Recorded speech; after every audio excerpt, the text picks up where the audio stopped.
de Fiscalías 98-74, familiares, amigos y movimientos sociales nos preguntamos ¿por qué no se han pedido los videos de las cámaras de seguridad cercanas al lugar donde apareció su cuerpo?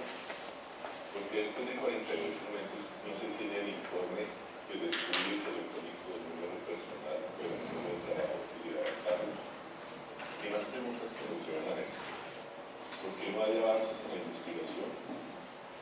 Carlos Alberto Pedraza Salcedo, maestro, egresado de la Universidad Pedagógica Nacional, licenciado en Ciencias Sociales, defensor de derechos humanos vinculado al Movimiento Nacional de Víctimas del Estado Movisto, al Movimiento Social Político y demás del sector político colombiano, de la Red de Hermandad y al Congreso de los Pueblos, representante legal de la comercializadora que pretende como modelo de economía solidaria con base en la interpretación campesinos en la ciudad. Hechos. Desaparecido el 19 de enero de 2015 al salir de su casa en Molinos y en ese sector al sur de Bogotá, en la localidad de San Pablo y Uribí, a las 3 de la tarde, para dirigirse a una reunión en el barrio de Usaquí, la cual no ocurrió. El miércoles 21 de enero de 2015 es encontrado su cuerpo sin vida en el municipio de Gachancipá, vereda San Bartolomé, en el sector de las Maraneras, a 60 kilómetros de Bogotá. Este municipio es conocido por su alta presencia paramilitar. Carlos no tenía ninguna relación sentimental, laboral, social o política. No llevaba ni pertenencias de valor. Tan solo portaba un celular de gama alta que no fue encontrado en el lugar de los hechos. Tampoco fue personal. El asesinato se produjo por de arma de fuego de bajo alcance, a menos de 1.000 metros y medio de distancia, causando una lesión que se ubicó a nivel del cráneo y una trayectoria de atrás hacia adelante. Según indica el director de Medicina Legal, Carlos Valdés, cuestionado en estos días por el caso Pizarro. Testigo clave en el caso Odebrecht.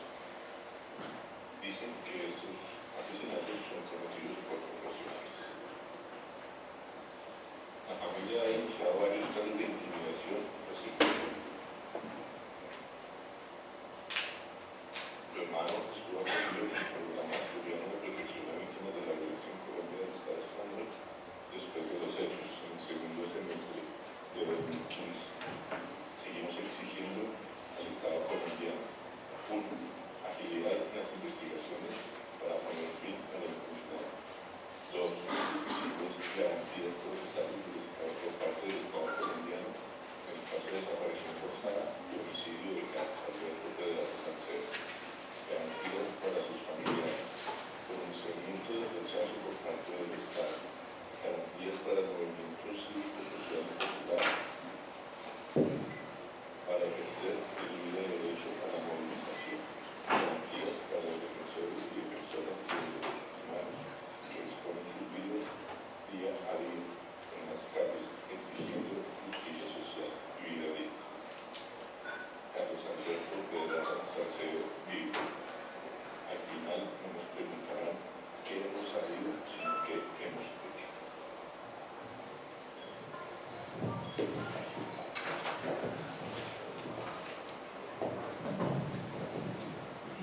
Buenas tardes a todos y a todas.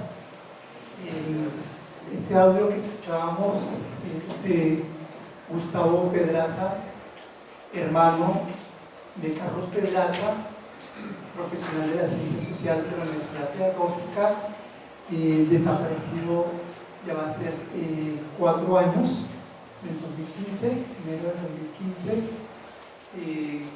un crimen que mantiene hoy todavía en la impunidad. Y queremos en este espacio que hemos convocado hoy, en el Día Clásico de la Sociología Colombiana, también recordar a aquellas personas, sociólogos y sociólogas que han sido perseguidos, que han sido asesinados por su pensamiento crítico, ejercer una sociología crítica. Queremos recordar algunos nombres: María Cristina Salazar, quien estuvo detenida más de un año en la cárcel, Orlando Falsborda, Alfredo Molano, Alfredo Correa de Andrés, asesinado Luis Emilio Fajardo, Liliana Ubando, judicializada por política, y más recientemente la estudiante Violeta Arango, los estudiantes hoy ya sociólogos Andrés Borges, César Barrera, y a Harry Hill, estudiante de maestría, también sociólogo, que actualmente se encuentra privado de la libertad. Pues a ellos también queremos dedicar este espacio, pero también celebrar la libertad de Mateo Gutiérrez. Mateo, un estudiante de sociología que fue también judicializado, perseguido, que permaneció más de un año y medio detenido, para finalmente demostrarse lo que siempre dijimos, que era inocente y que era todo un montaje judicial.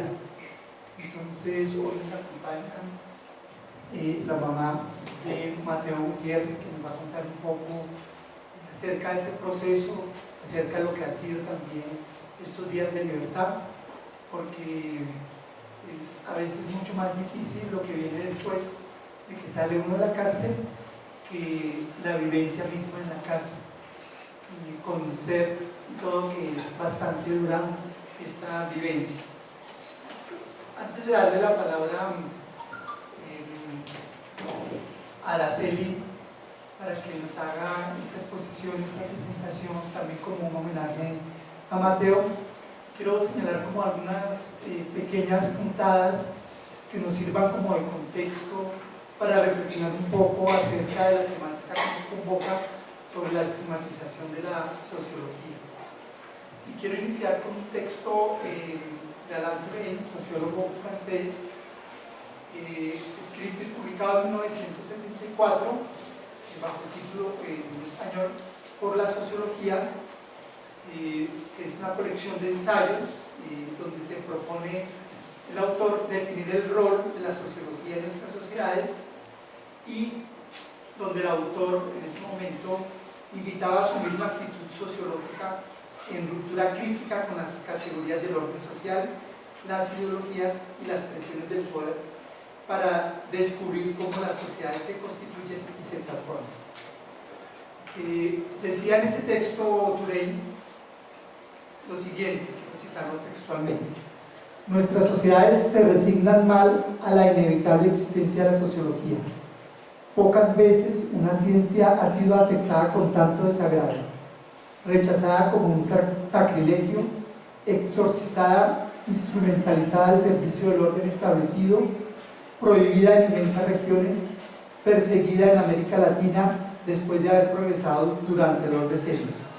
Y agregaba enseguida: si la sociología encuentra tanta resistencia y desconfianza, es porque, en primer lugar, los detentadores del poder societal buscan la legitimación de su posición dominante en un orden metasocial sagrado, y en razón de que la sociología, por su propia naturaleza, tiende a desacralizar tal fundamento de dominación.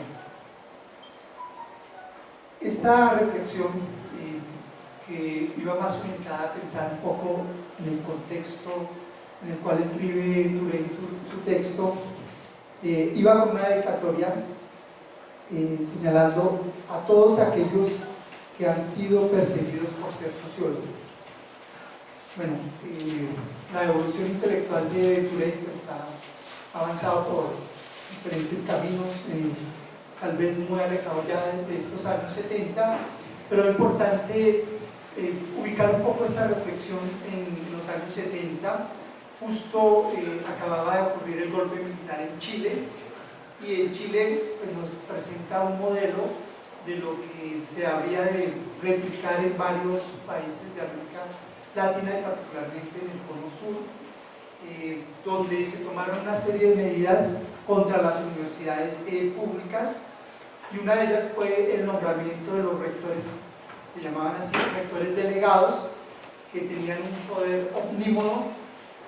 En ese decreto se señalaba que estos rectores delegados tendrán las más amplias atribuciones para que en el desempeño independiente procedan a reestructurar, designar autoridades unipersonales y formar consejos, manejar los asuntos y funciones administrativas y presupuestarias y formular políticas tendientes al cumplimiento de las obligaciones emanadas del presente decreto. Entonces, a partir de ese nombramiento se hizo una reforma académica en Chile que implicó más o menos más del 25% de la planta académica que fue destituida, el cierre de 25 unidades académicas, y entre ellas sociología y los departamentos de ciencias sociales de las universidades de Concepción, de la Católica de Chile, la Universidad de Valparaíso. Se impusieron restricciones, incluso bibliográficas, qué libros se podían leer, qué textos estaban prohibidos.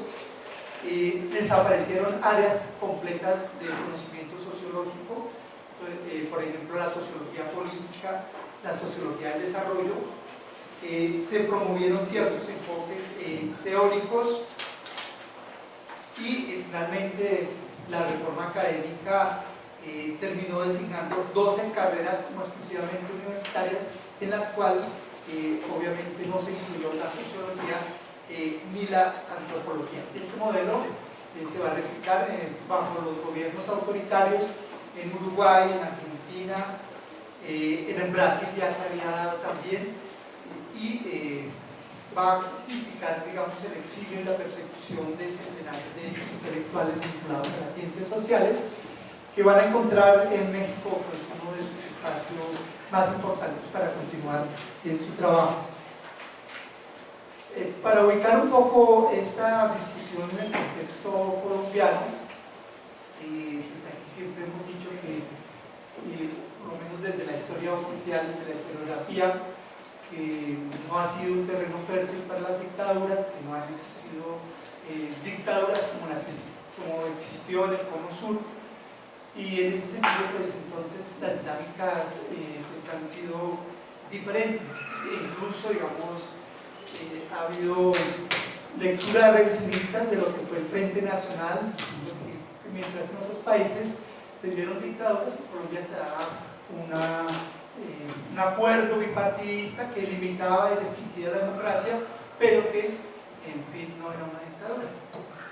En ese contexto precisamente que se inicia el Frente Nacional, se da el proceso de institucionalización de la sociología en dos vertientes, digamos, una vertiente que sería más confesional desde las universidades católicas, la Universidad Bolivariana, la Universidad de San Buenaventura de la Javeriana, inspiradas mucho en la reflexión sobre la cuestión social, el Concilio Vaticano II y el proceso de ayornamiento de la Iglesia, digamos, de la adecuación de la Iglesia a esas nuevas realidades, de la encíclica de Juan XXIII, donde se hablaba y se planteaba claramente el tema de la cuestión social. Ese va a ser una base importante para el desarrollo de algunas carreras de sociología y departamentos de sociología. Y la otra, digamos, desde la Universidad Nacional, de las universidades públicas, con un enfoque donde primaba mucho el tema de la intervención social. Revisando un poco los periódicos de la época, aquí tengo uno precisamente cuando se hablaba de la inauguración de la Facultad Nacional de Sociología, y me parece interesante mirar un poco quiénes participan en este evento, cómo se presenta. Voy a leer un poco el párrafo, me parece muy significativo. Dice el titular: en solemne acto realizado en el aula máxima de Derecho de la Universidad Nacional, se inauguró la Facultad Nacional de Sociología. Entonces dice lo siguiente: en el aula máxima de la Facultad de Derecho en la ciudad universitaria tuvo lugar el viernes pasado el acto académico de creación de la Facultad de Sociología en la Universidad Nacional. El acto estuvo presidido por el rector de la universidad, doctor Arturo Ramírez Montúfar, y a él asistió su eminencia el cardenal Luis Concha, el doctor Otto Morales Benítez, ministro de Agricultura, el doctor Alfonso Ocampo Londoño, ministro de Educación, el doctor José Elías del Hierro, ministro de Trabajo, y el doctor Vicente Laverde Aponte, ministro de Justicia. Asistieron también el doctor Alberto González Fernández, secretario de la Presidencia, en representación del señor presidente de la República. Estamos hablando de 1961, presidente Alberto Lleras Camargo. Esta que estuvo presente en la inauguración nos habla un poco en qué sentido y cómo era vista la sociología en ese momento y el departamento. A medida que avanza la década, pues empiezan, digamos, los tropiezos, los primeros roces y tensiones entre esa concepción y esa visión desde el Estado y también las mismas dinámicas que va generando la facultad. Para empezar, el libro de La violencia en Colombia, publicado en julio de 1962, que va a generar un debate intenso en la Cámara de Representantes. Voy a leer algunos comentarios que se hicieron y que Orlando Falborda en el segundo tomo, cuando se reedita el texto, nos comenta. Álvaro Gómez Hurtado señalaba del libro que el libro La violencia en Colombia era un relato mañoso y acomodaticio, respaldado por unos documentos secretos y seguramente financiado por dineros públicos. El Siglo, en una editorial, señalaba que Germán Guzmán, el otro autor del tomo de La violencia en Colombia, Germán Guzmán podía estar en connivencia con los bandoleros y que su amistad se había prolongado mucho después de que las disposiciones extraordinarias en las cuales se basó la campaña de rehabilitación fenecieron, y se atrevió a sugerir que Guzmán era un capellán de los bandoleros. A Eduardo Umaña lo llamaron liberal, librepensador extremista, incompetente. A Falborda lo estigmatizaron por su credo religioso, protestante, traidor a la patria. El periódico La República señaló: es muy extraño el maridaje entre un sacerdote católico, Camilo Torres, y un sociólogo protestante, Orlando Falborda. El Siglo remataba diciendo que no deberían aceptarse decanos protestantes. Otros lo llamaron apologistas de la violencia, y señalaban textualmente los fines partidistas de quienes escribieron La violencia en Colombia: un sociólogo protestante, un abogado liberal y un cura párroco católico le quitan toda respetabilidad a la obra. Entonces, creo que nos marca muy bien todo ese proceso ya de estigmatización, porque marca esa obra que fue fundacional en la Facultad de Sociología. Después vienen, digamos, algunos hechos internacionales que van a ahondar mucho más esta visión. En mayo del 68 tuvo como escenario importante y nodal la Facultad de Sociología de la Universidad de París de Nanterre. Allí, digamos, uno de los máximos líderes, o por lo menos los líderes más visibles en ese momento, Daniel Cohn, sociólogo, después conocido como Daniel el Rojo, después se volvería Daniel el Verde porque se volvió ambientalista y otros cambios.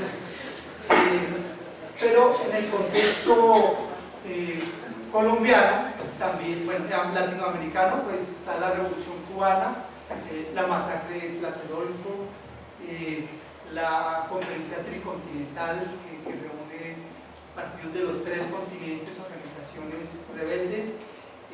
Viene después la muerte del Che y sin duda la muerte de Camilo Torres, su decisión de ingresar al ELN y bueno, ya ese final que ustedes conocen.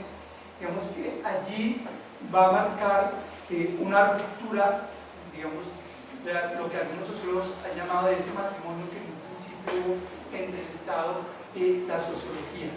Y definitivamente, digamos que la sociología a partir de este momento va a ser claramente estigmatizada de estos sectores estatales. La movilización estudiantil de 1971 también tiene destacados líderes tanto del profesorado como estudiantes de sociología. Cuando se elabora el programa mínimo de los estudiantes en 1971 y vienen entonces los cierres de las facultades de sociología. En la Universidad Javeriana se da el movimiento Cataluña y que finalmente pues pidiendo una sociología más de cara a la realidad social, a la sociedad colombiana, que va a continuar al cierre de la facultad. La sociología en la Universidad de Antioquia, en la Universidad del Valle, aquí mismo, se cierran, y ya hacia el final de la década de los 70, el Estatuto de Seguridad pues, va a ser como el marco represivo en el cual pues, se va a profundizar esta persecución. Pues, precisamente en ese momento, cuando Orlando Falbota y María Cristina Salazar pues, son perseguidos, precisamente en el caso de María Cristina Salazar, que la conducir a la cárcel, y va a permanecer más de un año. Saltando así un poco para llegar y conectar directamente y no quitarle tiempo a Araceli, los años 80 digamos que se da en otro marco, un marco mucho más complejo, marcado por la guerra sucia contra las organizaciones sociales y la erupción con toda fuerza del proyecto paramilitar. Muchos docentes que han estado vinculados a las ciencias sociales son asesinados. Para recordar apenas unos nombres: Jorge Freites en la Universidad del Atlántico, en la Universidad de Antioquia, la Universidad Pedagógica Darío Betancourt, y en la Universidad Nacional también el economista Jesús Antonio Bernal, gracias, también hace parte, digamos, de este clima de persecución ya en los años 90. Como les digo, esta persecución no solamente, digamos, contra la sociología, si bien, digamos, se agudiza, se centra en muchos departamentos de ciencias sociales, estudiantes, docentes, hostigamientos, se da el marco también de un proceso de criminalización de la protesta social. Y llegamos así a un contexto que es un contexto mucho más contemporáneo, marcado con el proyecto de lo que fue la mal llamada seguridad democrática con Álvaro Uribe Vélez, en el marco, digamos, de la lucha antiterrorista que a nivel mundial empezó a proyectarse, y que se inaugura con los asesinatos de Alfredo Correa de Andrés, sociólogo reconocido por sus trabajos sobre la tierra, el desplazamiento. Alfredo Correa también había sido rector de la Universidad de Magdalena. Allí, digamos, había evitado todo este proceso de reformas mercantilistas que se estaba dando contra la universidad. Entonces allí hubo varios cobros que convergieron, digamos, en la figura de lo que representaba Alfredo Correa de Andrés, a quien acusaron de ser un comandante guerrillero y fue asesinado. Un crimen de Estado también, en el que se demostró la vinculación del antiguo DAS con grupos paramilitares. Entonces viene casi por la misma época el asesinato de Luis Emilio Fajardo, aquí en Bogotá, profesor de sociología en la Universidad Cooperativa, y el mecanismo, digamos, que se va a generalizar en este periodo, no solamente los asesinatos, sino fundamentalmente los montajes judiciales. La tesis de la infiltración de las guerrillas en las universidades, una de las que promovió mucho esta tesis fue Salud Hernández, columnista del Tiempo, quien afirmó en una de sus columnas que las FARC le pagaba becas a los estudiantes de la Universidad de Antioquia. Afirmaciones como las que siempre hace ella sin ninguna sustentación, pero que contribuyó mucho a ese imaginario de vincular el tema de la sociología con la insuficiencia alemana. Viene luego el caso de Liliana Obando. Liliana Obando, egresada también de sociología, estudiante de la maestría de estudios políticos, un perfil, si ustedes lo notan, muy parecido al de Harry, de sociología y de la maestría de estudios políticos. A ella se le acusaba también de ser militante de las FARC, y fue toda esta construcción mediática que se denominó la FARC política, con la que se trató de ocultar el tema de la parapolítica. La infiltración es así real y efectiva, y que se demostró de los paramilitares en los cuerpos colegiados y en todos los campos de la política. Pero además, si uno mira, por ejemplo, la tesis de Liliana Obando, una persona que se había dedicado a hacer estudios de la sociología rural, había estado en la Macarena, digamos que todas estas situaciones fueron aprovechadas precisamente para criminalizarla y presentarla entonces en esa perspectiva vinculada a la FARC política. Con Liliani nosotros escribimos un artículo conjunto que se publicó en una revista indexada. Es importante decir que indexada porque según Conciencias son las únicas revistas que tienen el mérito académico. En esa revista indexada, ese texto se llamaba Colombia, Terrorismo e Insurgencia, que fue uno de los artículos que se utilizó en el proceso judicial que se me siguió, señalando que al reivindicar o al afirmar el derecho a la rebelión implicaba ser simpatizante y, en este caso, militante de las FARC. Ese era el argumento que expuso el fiscal que llevó el caso. Lo curioso es que con el gobierno de Santos, a pesar de que se abrió un espacio de diálogo y que culminó en un acuerdo de paz, esta misma práctica continuó e incluso podríamos decir que se incrementó, sobre todo después de ese gran movimiento que hubo en el 2011 contra la reforma de la ley 30 de 1991, este gran movimiento que cuajó en la masa amplia nacional estudiantil en la MANE, y el paro agrario, digamos que fueron dos elementos que estuvieron acompañados y siguieron de criminalización, y entre ellos fundamentalmente estudiantes vinculados a las ciencias sociales. Y ya para terminar, digamos, y ubicarnos, aterrizar en el contexto más contemporáneo, lo que significó este montaje que se hizo a partir del atentado en el centro andino, un atentado que, digamos, todas las pruebas que allí podían evidenciar, digamos, los responsables desaparecieron, entre ellos, por ejemplo, los registros de cámara, todas las evidencias, digamos, que se han utilizado, que han sido alteradas, que no han respondido, digamos, a cadena de custodia, los falsos testigos, y también todo el manejo mediático, porque como lo hemos venido señalando ya de manera reiterativa, los medios de comunicación realizan un juicio que tiene mayor peso que el juicio real que se lleva a cabo, el juicio oral. Y muy claramente pues, lo vemos en el caso de Mateo, de más de 10 atentados, como dijo el ministro de Defensa, que resultó una persona totalmente inocente.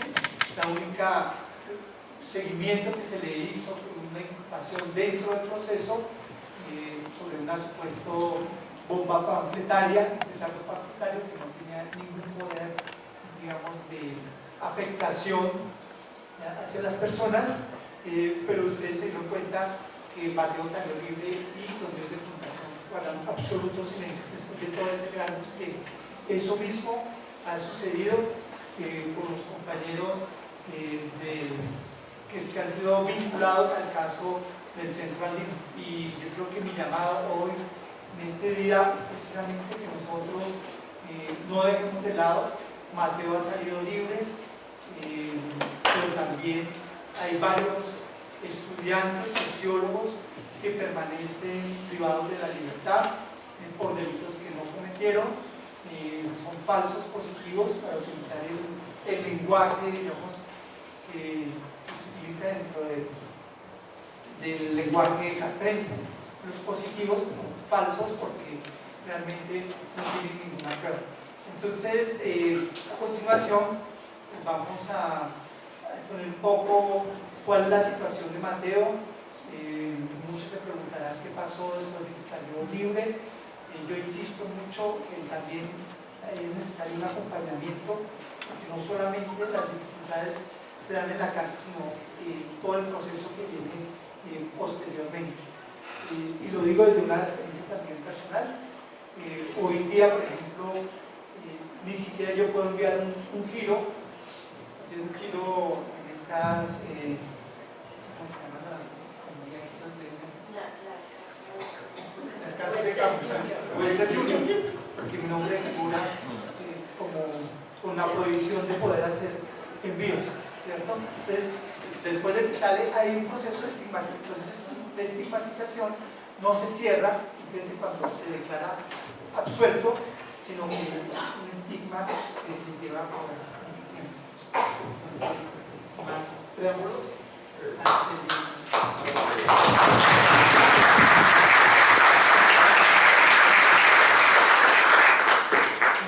Gracias, buenas tardes a todas y a todos.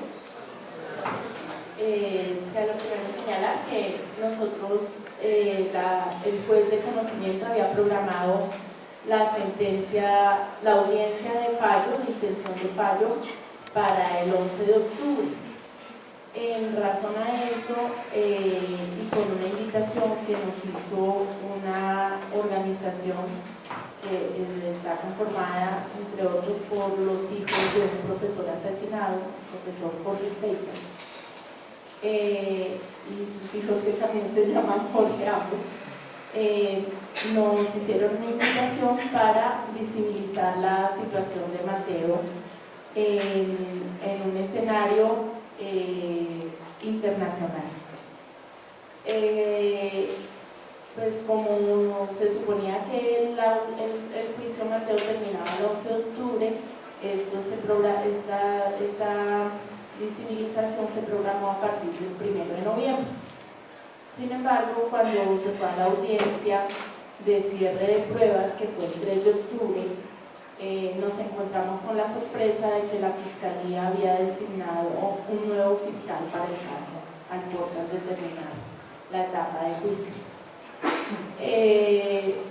Y ese día también Mateo no fue llevado a la audiencia. ¿Esto qué implicaba?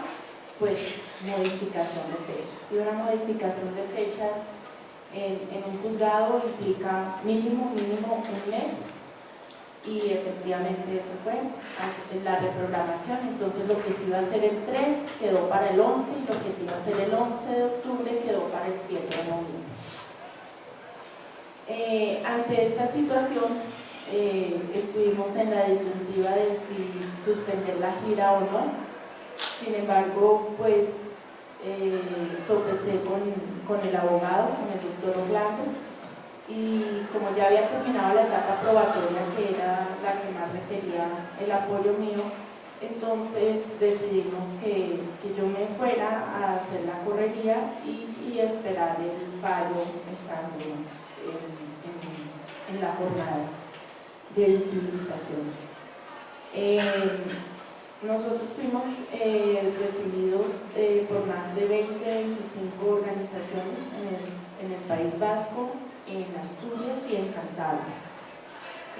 Las organizaciones que nos recibieron fueron de todo tipo. políticas sociales, sindicales, estudiantiles, y la acogida que tuvo el tema de Mateo fue muy buena.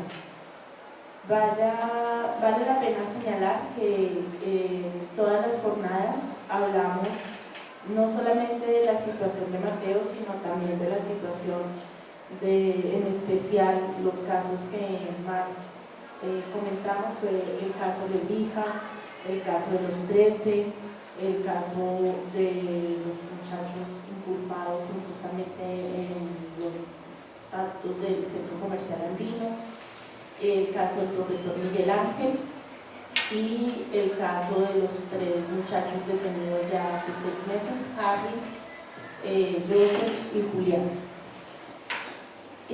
Bueno, voy a hacer un paréntesis para mostrar una de las jornadas que a mi manera de ver fue muy difícil, porque el Estado español y el Estado colombiano se identifican porque generan frente a los jóvenes falsos positivos judiciales. O sea, esta es una problemática que también se vive allá. Y entonces, bueno, vamos acá y ya les explico quiénes estábamos ahí y por qué.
Quien canta es un exiliado salvadoreño. La persona que está al lado es un muchacho militante político de Alcapena, un movimiento político independentista vasco. Quien está al lado es Lola y enseguida está Elena.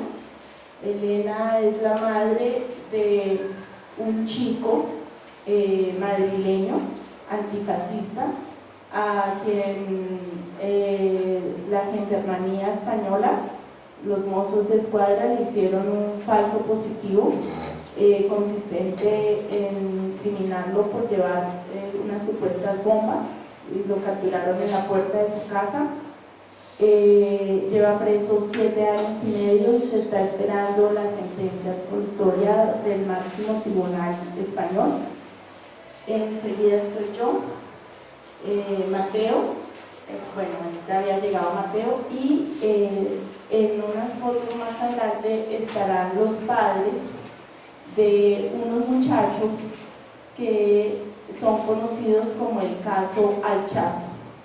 El caso Alchazo sucedió en las ferias del pueblo de Alchazo, que es un pueblo que queda en la provincia de Navarra, quienes en una madrugada, estando pues ya un poco alicorados, tienen una riña con unos ciudadanos que estaban vestidos de civil con sus parejas y llegan en actitud provocadora a la madrugada a un bar de copas. Tienen una riña en la cual uno de ellos sale con un tobillo, con un esguince, y el informe policial es intento de atentado terrorista contra un oficial de la policía española.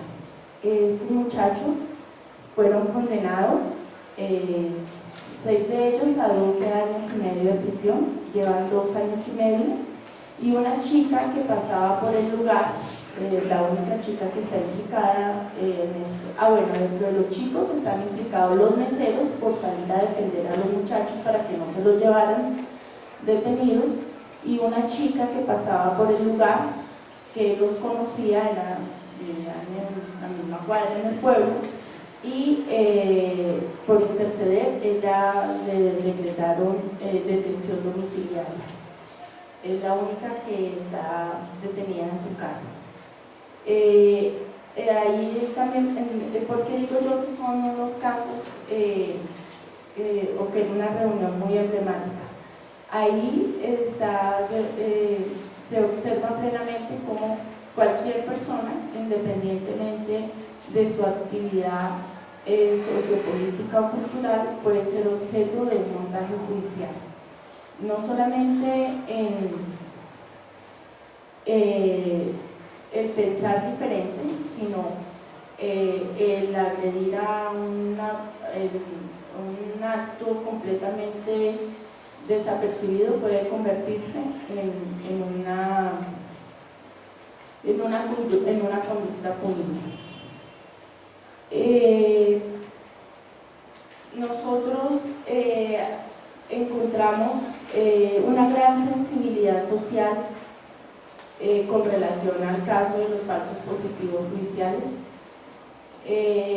También pude darme cuenta que las familias y la sociedad en general son muy solidarias y están organizadas para el apoyo en esta problemática, porque allá hay una ley que se llama la ley de más de 1000 kilómetros, y eso significa que los detenidos, después de que son condenados, son llevados a más de 1000 kilómetros de distancia del hogar o de donde viven sus familiares.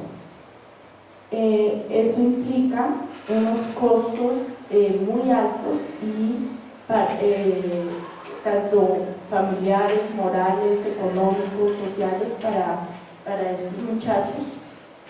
Y por ejemplo, tuve la posibilidad de conocer el caso de un muchacho que entró de 20 años preso, 20-22, y pagó una condena de 32 años y salió hace un año. En estas condiciones, uno diría, no, pues a ellos que les va a interesar el caso de un muchacho que duró 20 meses preso, 20 meses, 18 días, y pues que quedó libre. No, por el contrario. Las manifestaciones de afecto, de solidaridad, de fuerza, de esperanza se dieron, y es así como en este momento pues Mateo se encuentra realizando sus gestiones para poder normalizar la estadía en el Estado español, y ese fue uno de los motivos por los cuales no se pudo organizar acá la bienvenida. En especial, dos situaciones. La primera, su seguridad física. Nosotros no creemos que Mateo esté ya a salvo 100%. Y segundo, la integridad judicial. Nosotros tememos porque pueda suceder lo mismo que sucedió con los chicos del Andino, que ni siquiera los dejaron salir de la puerta de la cárcel cuando ya los volvieron a capturar. Por eso los pocos días que Mateo estuvo libre acá en Bogotá, gestionamos y recibimos un apoyo para su seguridad, pero con unas condiciones pues rigurosas, porque así lo ameritaban las circunstancias. Mateo llegó a ese lugar y solamente volvió a salir para hacer un trámite de un documento y luego para ir al aeropuerto. Pues obviamente a todos nos dio tristeza no poderlo saludar y compartir acá en la universidad, pero fue necesario hacerlo así.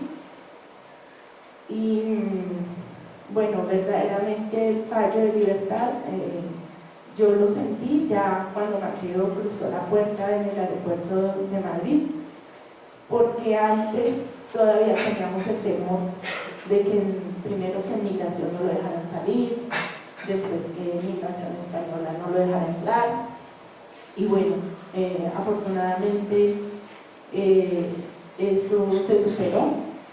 Sin embargo, pues no podemos bajar la guardia y tenemos que hacer todos los trámites necesarios para evitar que la situación de la libertad de Mateo se vuelva a ver vulnerada. Bueno, en cuanto al fallo, el juez manifestó que Mateo era inocente, pero no es como lo dijo El Tiempo en un artículo el 21 de noviembre, ni como algunos medios de radio, especialmente Blue Radio, creo que fue, lo han hecho ver, es porque haya ausencia de pruebas. No, no es por ausencia de pruebas, es porque se demostró dónde estaba Mateo el día de los hechos que lo acusaron, que le indicaban. Y es porque también el juez tuvo en cuenta que el testigo víctima estaba incurriendo en contradicciones en su versión. Y acá ya lo había manifestado que ese testigo víctima era una persona cuya versión se debía tomar con beneficio porque era un testigo que no relataba, sino que contestaba sí o no, o simplemente porque sí. Por ejemplo, cuando el fiscal, cuando la defensa le pregunta a usted por qué dice que era una pistola, él contesta, porque era una pistola. ¿Usted por qué dice que eran estudiantes universitarios? Porque eran jóvenes. Y entonces él le pregunta, ¿usted es joven? Entonces, ¿usted es un estudiante universitario? Sí, yo soy estudiante universitario. ¿Usted qué estudia? Entonces le dice, estudio criminalística. Entonces, ¿usted es estudiante universitario? Sí. ¿En dónde estudia? En una institución. Ah, ¿usted es estudiante universitario? Sí. Todo lo contestaba así, de esa manera. Entonces, tampoco hemos podido ni hemos accedido a ciertos medios a dar declaraciones, porque se está a la espera de la lectura del fallo. Eso va a ser el próximo viernes y a las 10 de la mañana. Esperamos que también nos acompañen, así como nos acompañaron a la audiencia del 7. Es muy importante esta audiencia porque allí el juez va a dar a conocer su lectura de las pruebas, ¿sí? Entonces es allí donde se le va a demostrar a la opinión pública que no es que no haya pruebas, no. Es que la fiscalía no podía demostrar lo que no tenía participación de parte de Mateo, y por el contrario, la defensa sí demostró lo que tenía que demostrar, y era que Mateo no tenía nada que ver con los hechos que le estaban incriminando.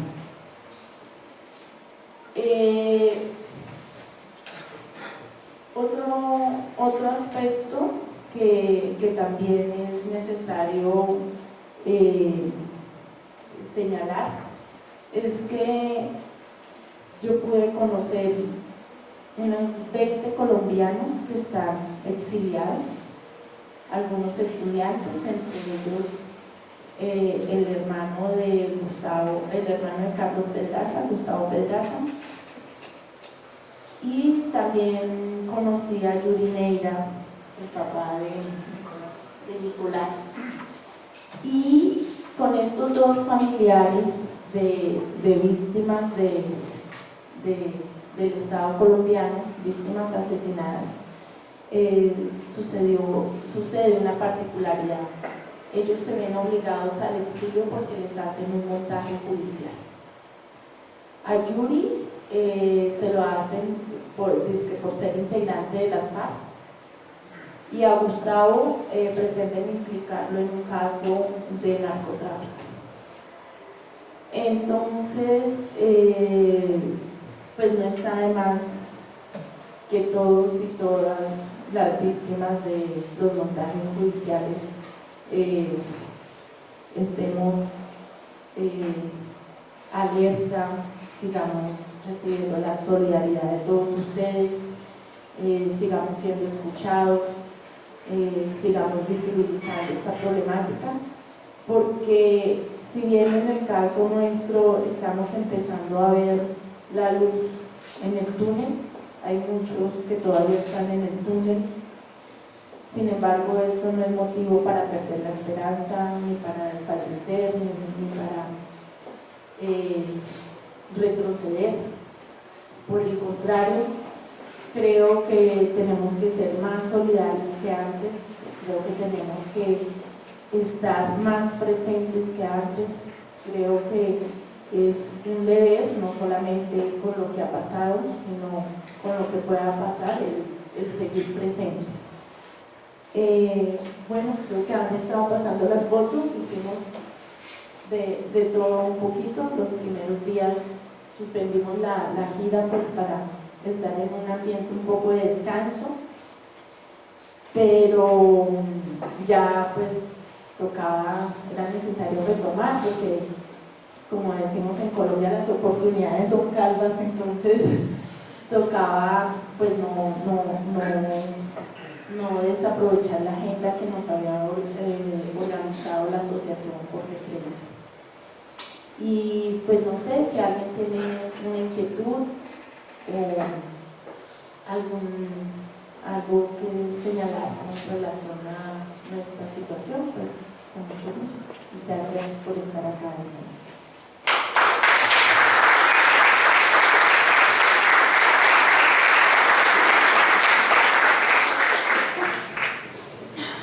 Muchas gracias a Araceli por esta actualización sobre lo que está viendo Mateo ahora. Estamos cortos de tiempo, vamos a dar paso a la exposición de Rosenberg. Después, si quieren, si nos da tiempo, hacer un espacio para preguntas o comentarios.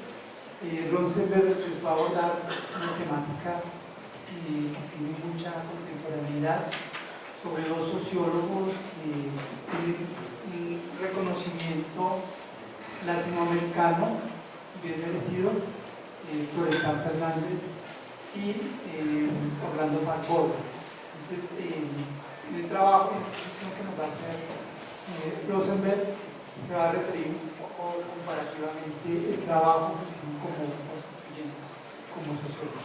Entonces, tiene la palabra. Buenas tardes. Saltar de la criminalización y la judicialización a hablar de Falsi y de Florestan, créanme que no hay un poco mucha diferencia, porque recordemos que Falsi estuvo judicializado y Florestan pues tuvo que salir de Brasil exiliado en la época de la dictadura. Yo quiero hacer un breve análisis de unos 20-25 minutos intentando socializar este trabajo que ha pasado con dos sociólogos que jugaron un papel interesante, ambos constituyentes, y ambos constituyentes porque evidentemente fueron elegidos, uno por el PT, por el Partido de los Trabajadores en Brasil, y el otro por la Alianza Democrática M19 en Colombia, representando sectores de izquierda como sociólogos, pero además como políticos. ¿Y qué tienen en común estos dos sociólogos y estos dos políticos? Para nosotros creo que tienen muchos elementos y efectivamente, digamos, sobre eso quisiera abordar. digamos, además de ser elegidos como constituyentes, estos sociólogos tienen un pensamiento sociológico muy cercano, digamos, porque también de alguna forma fueron contemporáneos, ambos bebieron del estructural funcionalismo por la época, de la preguerra y de la posguerra, pero además de alguna manera ambos abordaron el marxismo y ambos son dos, digamos, sociólogos muy importantes en el pensamiento latinoamericano. Yo quería empezar leyendo dos citas que hay en esta agenda que me gané esta mañana por venir a la celebración de los 60 años. No sé si en la tarde hay agenda, director. ¿Sí hay? Sí. Para que se queden hasta el final, ya saben, los que quedan les van a dar agenda. A mí me la dieron porque hablo esta mañana. Entonces, la voy a empezar a usar. Hay una cita aquí de Magdalena León y una de Fals Borda que quisiera hacerlas un poco para poner a dialogar a estos sociólogos. No es solamente generar conocimiento, no es solamente tener un libro, no es solamente dictar una conferencia, es que ese conocimiento que se genera se traslade a representar cambios en la vida de las mujeres y en la vida de las sociedades. Magdalena León. Nuestros sabios no están en Europa, con los grandes pensadores políticos que hemos leído en la historia, sino que están acá, en las selvas, en los ríos, están pescando para sobrevivir y a ellos es que debemos escuchar para lograr lo que soñamos. La utopía, Orlando Fals Borda. Estos son dos de los 4 textos que están acá. Y precisamente ese texto de Fals Borda de hay que oír los pescadores, hay que oír la gente de los ríos, hay que oír a los negros, hay que oír a los indígenas, es uno de los temas tal vez más interesantes de Fals, porque Fals se unió a Rojas Birri y a Lorenzo Muelas en la Constituyente, y digamos que fue la fuerza intelectual que junto con ellos, en ese diálogo intracultural, lograron hacer las ponencias más importantes en materia indígena y fundamentalmente en materia de pluralismo. Ese, digamos, es un hecho que hay que destacar porque algunos no conocen.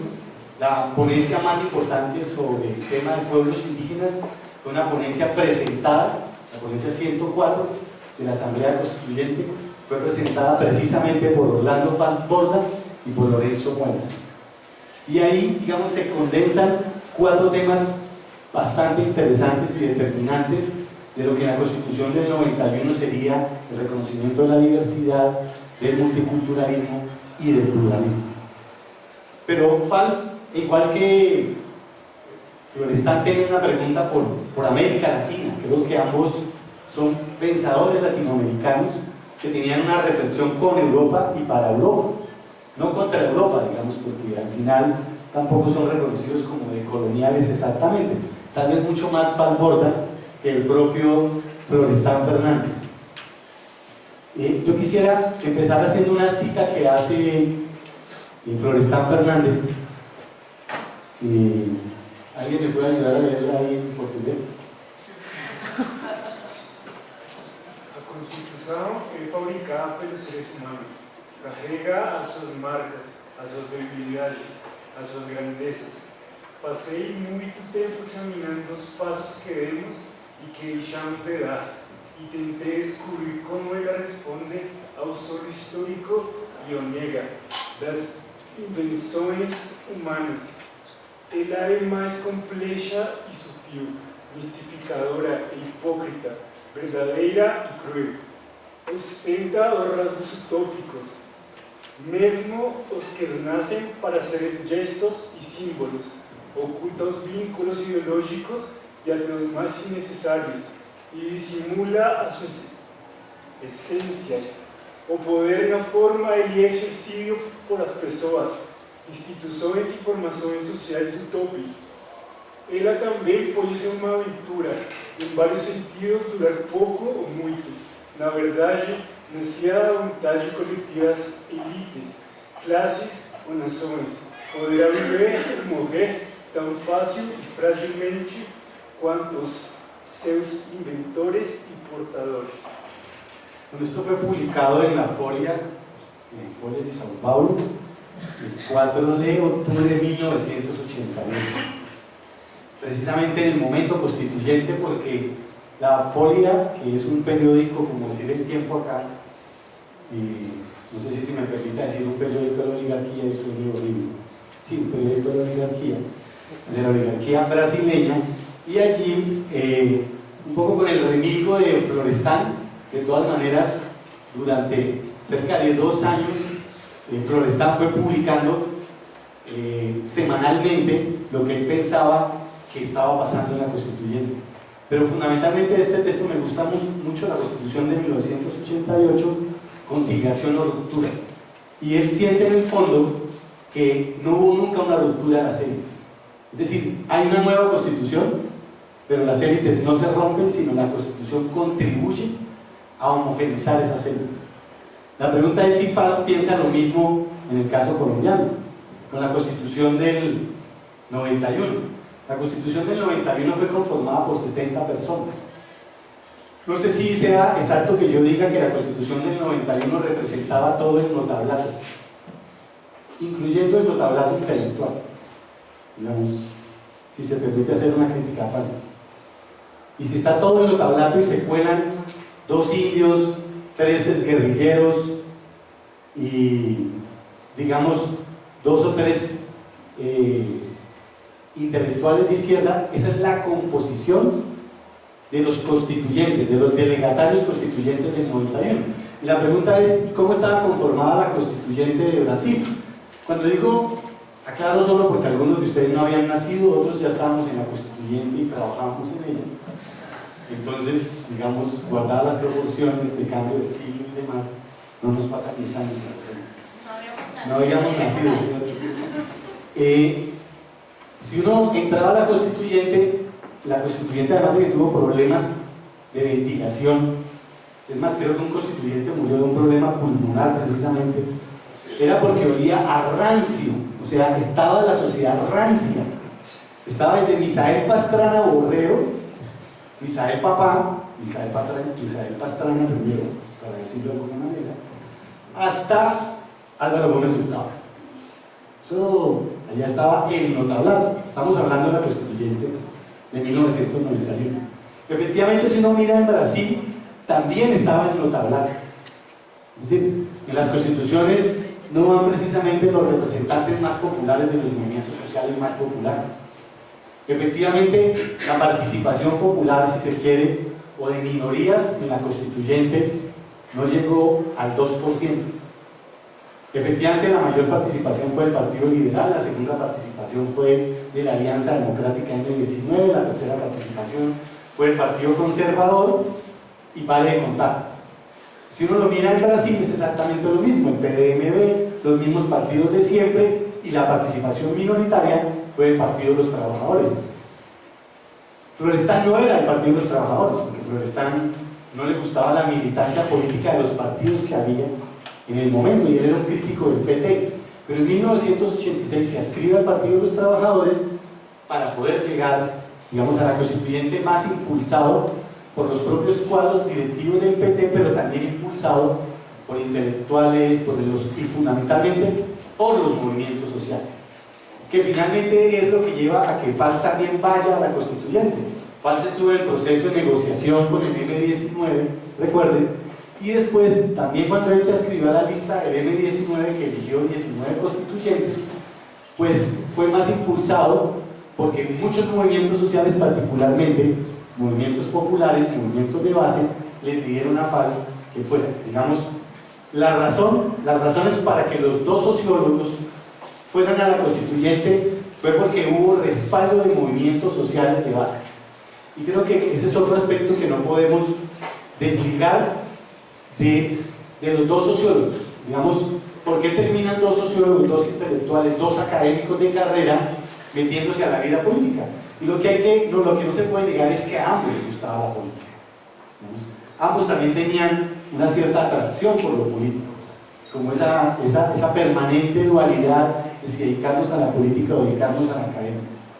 Y efectivamente, Valls llega a la constituyente, participa en la Asamblea Nacional Constituyente, y allí él intentó por todos los medios, si uno oye si ustedes quieren oír lo que pasó en la Comisión Segunda de la Asamblea Constituyente, El Banco de la República hoy tiene un hermoso repositorio, tiene un archivo de todos los textos que se presentaron en las ponencias, pero también tiene una audioteca, donde uno puede oír todos los debates. Eso los constitucionalistas, los juristas del derecho constitucional lo llaman interpretación auténtica, es cuando uno va a la verdadera fuente y oye el audio y lo transcribe de ahí. Entonces, eso no se ha perdido, eso está allá en el Banco de la República. Ustedes entran allá a la Biblioteca Constitucional, piden la Sala Constitucional y allá están los audios. Y si se toman su tiempito, ahí pueden oír los debates que pasaban en la Comisión Segunda, que son debates muy interesantes de lo que él planteó y planteaba. Él presidió esa comisión, la Comisión de Ordenamiento Territorial, con lo que él llamaba a algunos compañeros de ruta. Propuso una reestructuración político-administrativa del país bajo los principios de autonomía local y tal vez la categoría más interesante que acuñó Fals-Borda para mirar esto de la perspectiva que tenía el Estado, tanto Fals como Florestan. Fals hablaba siempre del Estado regional. Digamos que es una categoría que él acuña para hacer una revisión de otra forma de ver el Estado centralista o ese modelo estadocéntrico. Y, por supuesto, tal vez el elemento que a mí me llama más la atención entre Fals-Borda y Florestan Fernández es su visión de la democracia y, por supuesto, la visión de la democracia participativa que tenía Fals-Borda. Ellos dos, digamos, uno no podría decir que bebían de las mismas fuentes sociológicas, etc., porque efectivamente la vida intelectual de Florestan fue mucho más una vida marxista, digamos, contribuyó mucho más al pensamiento marxista, y ahí tengo que recomendarles en el Día del Sociólogo un par de lecturas sociológicas, por si acaso se les ha olvidado ser sociólogos. Hay un texto muy bello de Florestan que se llama Problemas de conceptualización de las clases sociales, y yo llegué a esa lectura por un libro anterior que me gusta un poco más que este me parece muy interesante, y hay uno que se llama La integración del negro en la sociedad de clases. Y es donde, utilizando la conceptualización de las clases sociales, Florestan Fernández hace un trabajo bellísimo, haciendo el análisis del periodo que ellos llaman esclavocrata, del tránsito de la esclavitud a la construcción de la burguesía nacional. Y después viene a salir un segundo libro que me parece también muy interesante para leer de Florestan Fernández, precisamente que se llama La Revolución Burguesa en Brasil. Ensayo de interpretación sociológica, que es del año 1976. Pues, creo que hay ahí condensado en estos dos textos, digamos, un trabajo de corte marxista muy profundo y muy interesante en el caso de Florestan. En el caso de Fals, digamos, uno empieza a ver de las distintas fuentes que bebe Fals-Borda, y todos sabemos, digamos, ese tránsito entre la perspectiva estructural funcionalista hasta llegar a la perspectiva, digamos, socialista de Fals. Ahí hay unos distintos momentos para leer, pero la pregunta que tenemos que hacernos, porque estamos viendo el momento constituyente y lo que pasaba en 1991, la pregunta es: ¿en qué momento estaba el pensamiento de Fals en 1991? Ahí uno encuentra varios textos muy interesantes. Uno de ellos, que revisaba en la Comisión Segunda, Fals-Borda empieza a plantear y a discutir de fondo el proyecto Estado-Nación. Cómo se construyó el proyecto Estado-Nación y quiénes se quedaron por fuera de esa perspectiva de nación que se había construido desde la Constitución del 86. Y una cosa muy interesante que hace Fals en todos sus debates en la Constituyente es que siempre empieza históricamente a plantear cómo construyó la Constitución del 86 el Estado. Y digamos, cuál fue la fórmula conservadora de ese acuerdo del 86 y qué fue lo que quedó caduco en los 100 años que habían transcurrido. Ahora al final voy a dar un ejemplo para cerrar el planteamiento de Fals-Borda sobre el tema en un bellísimo texto que él publica en el año 1991 haciendo el análisis de la misma constituyente.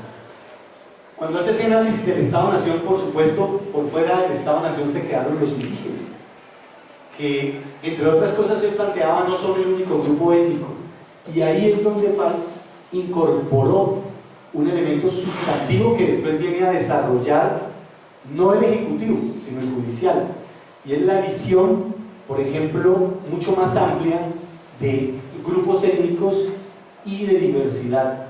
Y él plantea desde el principio el reconocimiento de los raizales, de los negros, de los palenqueros, toda esa diversidad de la afrodiáspora.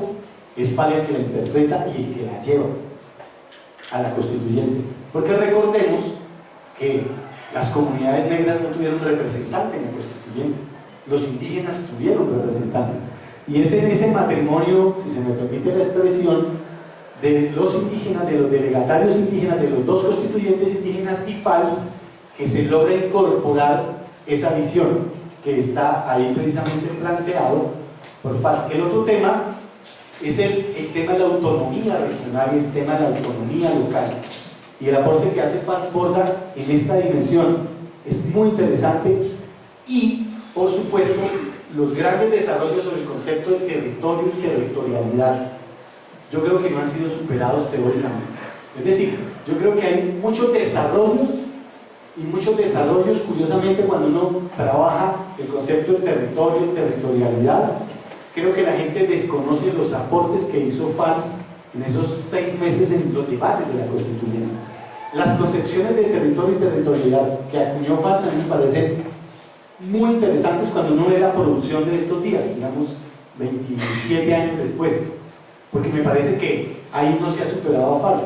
Y lo peor es, digamos, que usamos conceptos de otros cuando podríamos ir a las fuentes de esos debates en el tema de reordenar el territorio en Colombia, ese debate que no hemos superado de centralismo, federalismo, ¿sí? Y las posturas de FALS, digamos, en profundo sobre ese tema, el tema, como él comprendía, la descentralización, un debate bellísimo, así imperdible, como para uno ir en estado de 2 brandis y oírlo, en el piso cuarto de la biblioteca, no puedo decir en qué otro estado, pero es un debate entre Álvaro Gómez Hurtado y FALS Borda sobre la democracia local, sobre la elección de alcaldes, por ejemplo. Esos son debates realmente muy interesantes para contribuir al pensamiento de la autonomía local. Y ahí incorporó los elementos de la democracia local. Y uno podría decir, sin temor a equivocarse, que todos los desarrollos que llegaron incluso a esto de las consultas populares, la fuente es, sin duda alguna, Orlando FALS Borda. Y ahí creo que hay mucha injusticia teórica, porque no se han revisado los aportes de esos debates que se hicieron en 1991. Me estoy poniendo muy falbordeano, me parece. Tal vez el aspecto que quisiera destacar precisamente en este proyecto de ponencia que llevaron a la plenaria de la constituyente FALS Borda y Lorenzo Muelas en la exposición de motivos, FALS explica el marco general del ordenamiento territorial. Dice que este ordenamiento se basa en 4 principios: la flexibilidad de los límites territoriales por pulsaciones constantes de ocupación humana, el de la organización socioeconómica, ecológica y cultural de la región como entidad real o histórica, el de la satisfacción eficiente de las necesidades básicas de los habitantes a nivel provincial y municipal, y el de la autonomía local y la democracia participativa que se acercan a la conformación de un Estado regional. Ahí se condensan en esos 4 elementos, digamos, casi toda la estructura del pensamiento de FALS en esa época sobre la idea de Estado regional. Para no alargarme más, simplemente acotar que, digamos, en este proyecto número 104 hay un autor, Jaime Negret, que trabaja un texto muy bello que se llama La Constitución Negada, que hace un análisis 20 años después, digamos, de lo que no, de eso que llaman los constitucionalistas cláusulas dormidas, de lo que nunca se desarrolló de la Constitución, y de los temas más importantes, pues por supuesto ha sido el tema del ordenamiento territorial, esta concepción del territorio, estos temas como las entidades territoriales indígenas y demás, que los desarrollos que se han presentado hasta ahora en los últimos 2 años. Y efectivamente los aportes de FALS ahí son fundacionales para estas discusiones. El propio FALS Borda publica a finales del año 1991 en la revista Análisis Político número 14 de ese año. Él publica este bellísimo texto que se llama La accidentada marcha hacia la democracia participativa en Colombia, de Orlando Falsborda. Esto salió publicado en diciembre. Digamos, esto es un poco lo que yo llamaría la memoria viva de su propio análisis de lo que pasó en la constituyente. Y con esto quisiera cerrar Falsborda porque precisamente me parece que ahí están los elementos de su apuesta como constituyente. Y estaba en caliente, fue en 1991. Si uno mira un texto de él después en el año 2005, pues seguramente ya habrá repensado muchos de estos conceptos. Pero aquí, digamos, lo que en principio señala Falsborda es que efectivamente se estaba pretendiendo construir un nuevo pacto político porque había una marca constitucional profunda, una marca del Estado de seguridad de la época que precisamente se materializaba en eso que se llamó el Estado de sitio. La aplicación de ese artículo del 121 era lo más antidemocrático que podía existir en este país.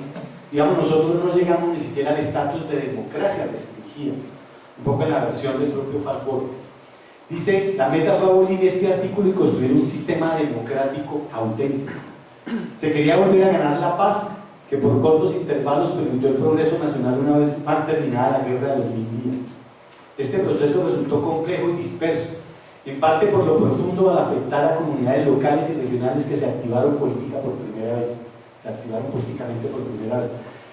Si uno termina de leer el texto de Fals, este es un texto, en mi opinión, mucho más histórico que sociológico, porque digamos, también desconocemos la faceta de Fals historiador, y me parece que aquí Fals hace un bellísimo trabajo de historia de los movimientos sociales. En este trabajo, él muestra qué estaba pasando desde los años 70 hasta el año 1991. La conformación de, digamos, de toda lo que uno llamaría la movilización social y política que permitió el acontecimiento constituyente. Y ese esfuerzo lo hace en este documento Falsborda. Me permito recomendarlo precisamente porque es un trabajo bellísimo, donde él muestra todos los movimientos, incluso la aparición de lo que pasó con la ANAPO, y digamos toma como punto, por supuesto, la aparición de la ANAPO hasta la Alianza Democrática M19 y su proceso de paz. Y mira qué está pasando con el movimiento campesino, con los indígenas, con los negros, con los trabajadores, con los maestros, etc. A mí me parece que él logra construir eso que uno llamaría los clivajes que dieron la estructura posible del acontecimiento constituyente. Esa lectura es muy interesante y tengo que confesar, recientemente yo publiqué un libro sobre el tema de los momentos preconstituyentes en la región andina, y tengo que decir que por supuesto la fuente central fue Falsborda y ese análisis que hizo. Y esto que él hizo con Colombia fue lo que nosotros intentamos hacer en una investigación de un investigador que está por aquí, y que fue precisamente mirarlo en la región andina, en otros países, es cómo se cómo se hizo toda esa movilización social que llegó al momento constituyente, y creo que en este texto Fals lo aporta de una manera bastante profunda y bastante clara. Dice lo siguiente: a raíz de las disposiciones sobre la democracia participativa, el Estado que se perfila en Colombia es un ente descentralizado, más cercano al pueblo del que este, como sociedad civil, exige transparencia y responsabilidad. El pueblo organizado puede y debe ejercer vigilancia y control sobre la gestión gubernamental a todo nivel. Debe poder castigar, revocar mandatos, estimular la eficiencia y la honestidad. Tal es la esencia del concepto acordado de democracia participativa.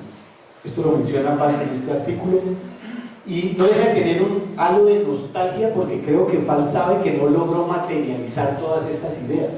Y un poco al final en este análisis él deja como esa enunciación. O sea, mucho de lo que hay que hacer le corresponde a la sociedad organizada. Otro de los elementos ideológicos que plantea Fals del Estado que cree, porque un poco a mí lo que me interesa es ver cuál es la apuesta de estatalidad que tienen los dos constituyentes en ese momento constitucional. Él dice, otros elementos ideológicos de la Carta, sin duda, es el pluralismo.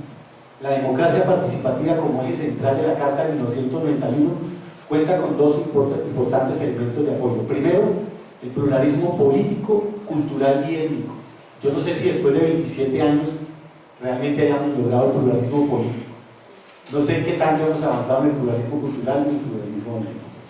Y segundo, la autonomía y la descentralización territoriales, que también, digamos, hemos visto como el modelo estadocéntrico en algún momento logró esos procesos de descentralización, pero estamos lejísimos de los procesos de autonomía. Y termina diciendo Valls, la nueva Colombia por la que tantos han trabajado desde hace tiempo, cuyas perspectivas quedan consagradas en la Constitución del 91, dependen en alto grado de que se sepa responder organizadamente y con agrupaciones sociales fuertes a las urgencias del sustrato regional y provincial con todos sus elementos, incluyendo los macondianos y sus gentes sentipensantes.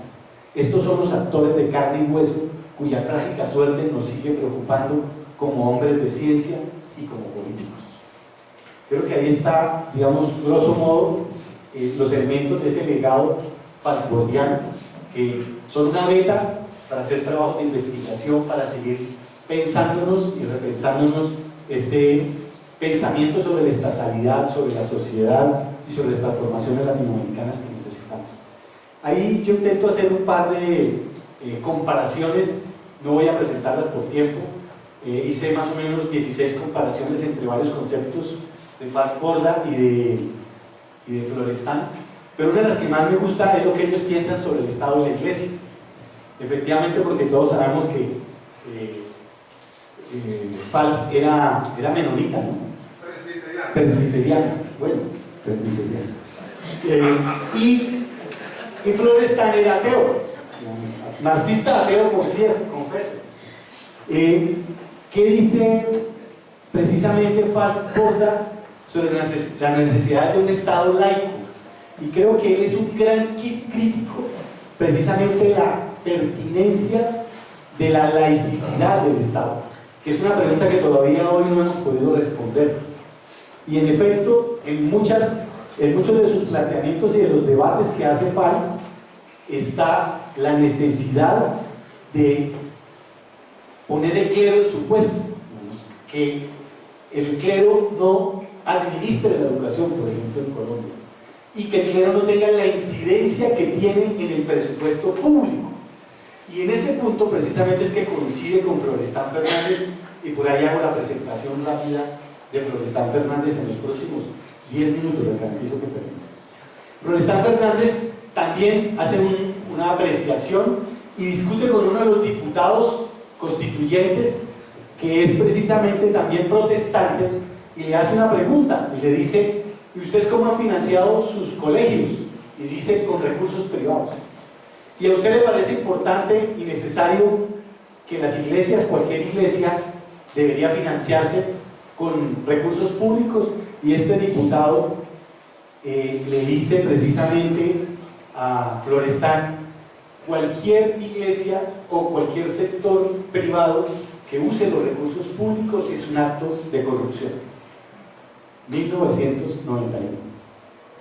Y Florestan precisamente sobre ese punto entra a mirar cuál ha sido el papel de la iglesia administrando la educación en Brasil, que no fue tan representativo como en el caso de Colombia. Es decir, ellos no tuvieron un concordado, ¿cierto? Pero en el caso de Brasil era evidente también la intervención de la iglesia y de las iglesias, porque ya estaba avanzando la intervención de las iglesias, y por eso este dato es bastante interesante para los sociólogos religiosos que los veo ahí atentos tomando notas sobre los puntos.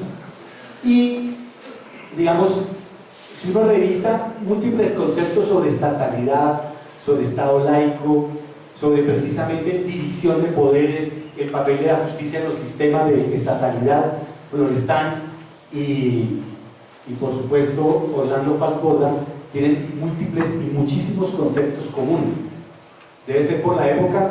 Recuerden que Florestan fue constituyente en 1988 y Falsborda constituyente en 1991. Pensemos que eran sociólogos de su tiempo, pero si uno sigue pensándolos como sociólogos de su tiempo, digamos, siguen teniendo total vigencia contemporánea. La tesis de maestría de Florestan es muy interesante, y aquí es donde está uno de los elementos que yo quisiera revisar en común entre Florestan y precisamente Falsborda. Uno de los grandes temas que trabajó Florestan en Brasil, también tengo que hacer la aclaración que hay otros sociólogos en Brasil que lo han trabajado, pero el que en mi opinión ha hecho un trabajo muy interesante sobre sociología de sociedades no occidentales, por supuesto, fue Florestan Fernández. Su trabajo de maestría se llamó la Organización Social de los Tupinambá, que es una de las formas de organización indígena mucho más interesantes que se pueda conocer. Y él hizo un trabajo más de carácter etnológico y antropológico. Es decir, recordemos que él en la vida real es licenciado en Ciencias Sociales y los licenciados en Ciencias Sociales en Brasil estudian antropología, sociología, trabajo social, de todo. Y un poco su carácter lo va definiendo su apuesta profesional. Y en su apuesta profesional, en principio, estuvo mucho más cercano a todo el tema de la antropología y de la etnología. Pero ahí no se quedó. Digamos, el otro trabajo que es muy interesante es su tesis doctoral, que la presenta que la defiende en el año 1951 y que se llama precisamente La función social de la guerra en la sociedad tupinambá, que es un material muy interesante para esos trabajos de sociología de la guerra, pero vista desde las sociedades no occidentales, porque si no, pues nos vamos a Tilly, nos vamos a otros, a Telescopio, nos vamos, pero tal vez desde la otra mirada está por supuesto este trabajo. Uno no puede dejar de recordar un sociólogo brasileño, también de esos olvidados, pero bastante interesante de estudiar, que se llama Clovis Moura, que yo diría que es el otro sociólogo de esa época, de los 50, que además Clovis Moura hace un bellísimo trabajo, desconocido para la mayoría de sociólogos latinoamericanos, que se llama La sociología del negro en Brasil. Y ese trabajo además tiene un corte muy interesante, porque el propio Clovis y sus críticos lo llaman sociología negra marxista. Y habrá que estudiar el texto para saber por qué se le dice sociología negra o sociología de una perspectiva negra marxista. Este también es un trabajo para recomendárselo. Esta mañana un estudiante decía, y es que me dejó preocupado, y un estudiante mencionaba, por aquí lo veo, que decía que en toda la carrera solo se había leído un libro de Franz Borda. Y yo me preguntaba si era culpa del estudiante o era culpa de los profesores, o si era culpa del programa del departamento, o si era un problema de que uno puede también ser autodidacta. Si, digamos, uno hacer un proceso de... Yo también me pongo a leer si mis profesores no les interesa el pensamiento falsbordiano, si no les interesa Camilo Torres, si no les interesan esos autores, si algún día, por alguna razón que no sabemos, desaparecen los clásicos, porque hay gente que hace fuerza para que desaparezcan, ¿sí? Pues a ustedes les va a tocar leer los clásicos por su cuenta. Muy seguramente también es posible que uno haga autoformación, y eso de hacer autoformación, pues digamos, me parece que también es una posibilidad válida. Uno de los temas que a mí me parecen más interesantes, Franz Borda y tal vez de Florestan, es que Florestan, en mi opinión, yo lo llamaría el sociólogo más claro de los procesos de transición democrática en América Latina. Ahí hay otros que se han ganado mucho prestigio, porque fueron leídos en español, pero es donde entra el problema de Florestan. Como escribió en portugués, fue leído poco, o por lo menos ha sido leído poco. Claro, hay autores que ganaron mucho reconocimiento por toda la discusión del Estado autoritario y por todas las tesis que ha planteado Garretón y otros sobre los temas de la democracia y la transición a la democracia. Pero, insisto, el autor que mejor, en mi opinión, ha trabajado, porque lo trabajó desde el afuera académico, pero también intentando hacer posible esa transición, tal vez con esa mirada crítica marxista que lo lleva precisamente a decir esa transición no es posible. Florestan reconoce que el Estado militar, que el gobierno militar nunca perdió el poder. Lo estaba diciendo en el año 1990 Florestan Fernández. Lo dijo en 1988 en uno de los artículos. Pero lo más interesante es que si uno mira 29 años después y uno mira que un capitán del ejército aliado con las iglesias evangélicas hoy es presidente de Brasil, la pregunta es, ¿alguna vez Brasil volvió a la democracia? ¿Alguna vez? Bueno, eso no es una pregunta para Lula, eso es una pregunta mucho más amplia. Es decir, realmente se consolidó una transición democrática, y ahí me parece que ese concepto que acuña precisamente Florestan de transición pactada es muy interesante, porque eso me permitió mirar el constitucionalismo colombiano, la constituyente colombiana y otras constituyentes latinoamericanas para mirar que esos procesos constituyentes son eso, transiciones pactadas, como fue pactado los gobiernos militares. De tal suerte que fueron pactados en el sentido de todos se homogenizaron, igual fueron homogenizados los tránsitos de los gobiernos autoritarios, de los estados autoritarios, a la llamada primera transición democrática, que en la visión de Florestan nunca ocurrió esa transición. Y él dice, y eso que estamos haciendo aquí va a ser imposible por precisamente el carácter de la Constitución que tenemos. Es decir, la capacidad de esa sociología crítica que tiene Florestan Fernández también es muy interesante para ese momento. Máxime también, insisto, en que él era miembro de la Asamblea Constituyente.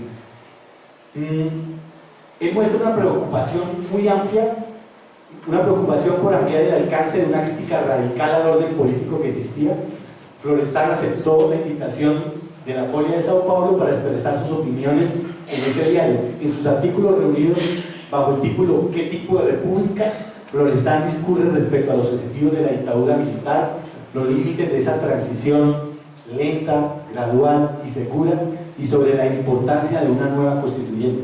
En relación a las contradicciones económicas que llevaron al fin de la dictadura, Florestan nos dice: el inicio del capitalismo financiero obedeció aquí a parámetros aventureros y se fundó a fuerza de fusil, el único medio accesible en los días que corren para desencadenar la acumulación capitalista avanzada con base en el famoso triple.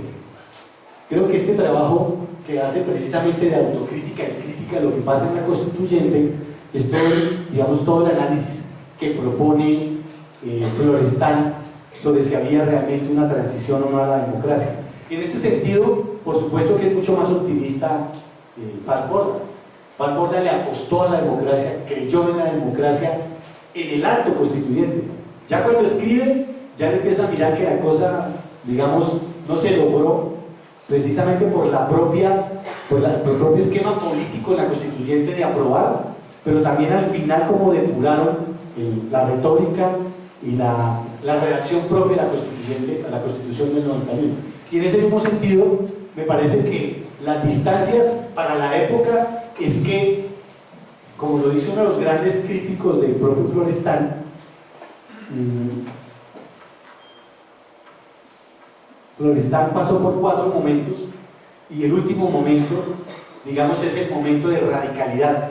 Cuando Florestan llega a la constituyente, estaba en su etapa más radical. Y digamos, la etapa de Falsborda radical no era en ese momento. La etapa de radical de él, no sé si yo puedo decir que Fals tuvo una etapa radical, no como la de Camilo Torres, pero bueno, hay algunos que tienen cierto radicalismo. Pero bueno, en efecto, desde la intelectualidad, la mayoría de autores ubican distintas etapas de los pensadores sociólogos, y en el caso de Florestan dirían sus críticos y sus biógrafos que esta es una etapa de radicalidad. Y cuando uno lee los textos para estar publicados en la Folia de Sao Paulo, todos los más o menos 180 textos que publicó Florestan están, además, ustedes los pueden consultar en un bellísimo libro que se llama Florestan Fernández, La Constituyente, Lecturas para una Reforma Política.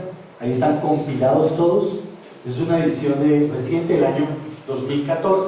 Ahí están todos los textos, sin análisis, están así como en crudo, pero me parece un texto también para trabajarlo y desarrollarlo.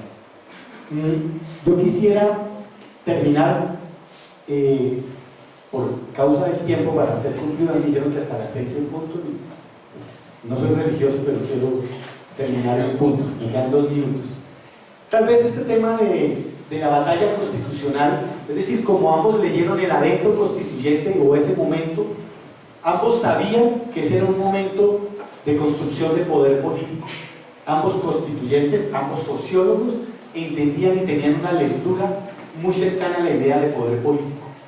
Digamos, y eso en primera instancia los llevó a participar en la constituyente, pero en la segunda sabían que ese texto constitucional, esa gramática del poder liberal, era algo que podía incidir. Y ambos en distinta forma tuvieron, digamos, eso que por ahí algún profesor de Derecho Constitucional llamaría constitucionalismo esperanzador. Digamos, tenían la esperanza de que desde allí con un texto jurídico se pudiera transformar la forma Estado, la forma derecho y tal vez incidir en la forma poder.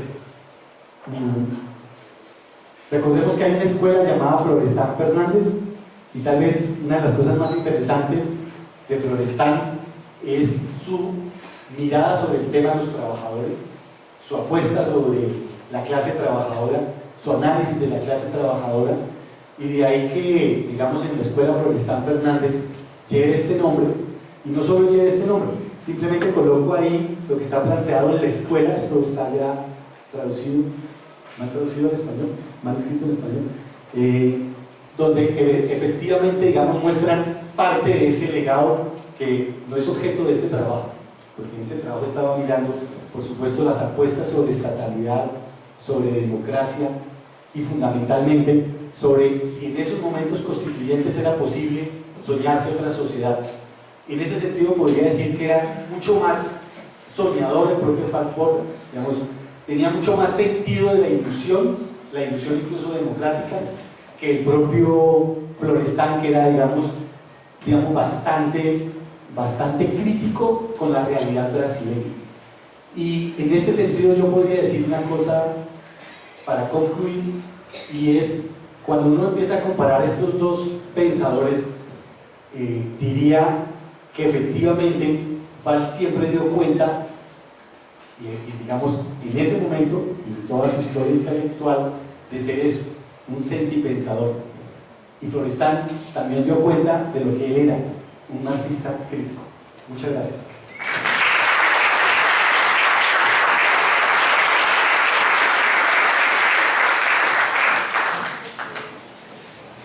Bueno, muchas gracias a Rosenberg por su reflexión y exposición. Sé que hay muchas inquietudes y comentarios, pero el tiempo está el profesor formando y recordándome. El tiempo es religioso.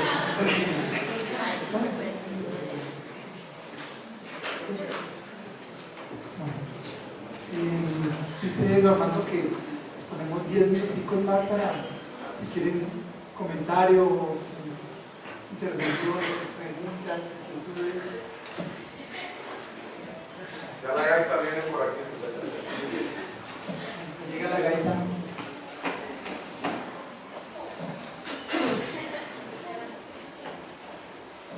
A ver, Miguel,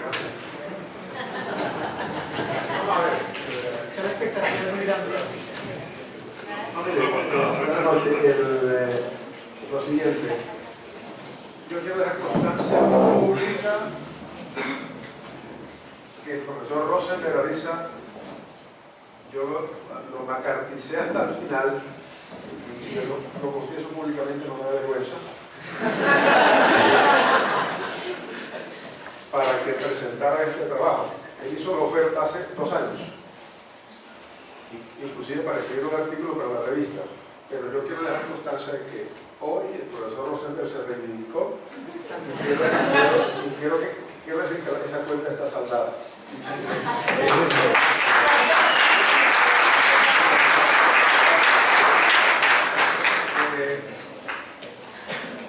Lo que decía Miguel, al profesor Miguel Ángel es cierto, o sea, yo creo que tenemos un tiempo para 10 minutos más, si les parece, para esos efectos. La idea es que nosotros ahora, una vez que se termine esta segunda parte o esta tercera parte, porque quiere decir que esta mañana hubo una actividad importante a propósito de la sociología. Estuvieron aquí 2 sociólogas de la segunda promoción y estuvieron en un conversatorio bien interesante que vale la pena, como decía el profesor Ariza Rosenberg, eso quedó grabado, que lo miren, lo valoren, porque de alguna manera esta secuencia que hemos llevado hoy me parece que es una secuencia que pues, ni si nos hubiéramos propuesto, ¿verdad, Miguel? Quiero informarles que a las 7 de la noche,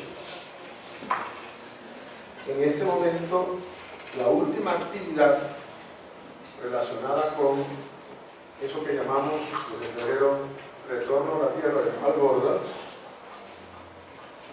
se está inaugurando en Monpós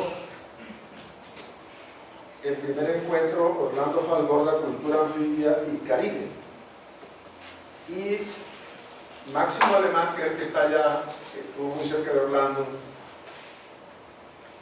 a las 7 de la noche, desconozco las razones ni el cabildeo que hizo Máximo para conseguir que la Radio Nacional transmitiera la inauguración de este evento que va hasta el 14 de diciembre, 5 días de actividades allá en Monpós y alrededores, para recordar el aporte de Fals, de Orlando Fals, pues en ese trabajo que usted tiene referenciado, que es Historiador de la Costa, tomo número 1, Monpós y Loba. Entonces, vamos, yo insisto, en los 10 minutos, Miguel, para ese efecto, y ya ahí no va a haber discurso, salimos los que puedan y nos quieran acompañar con la gaita, vamos a salir hasta allá, hasta la gruta.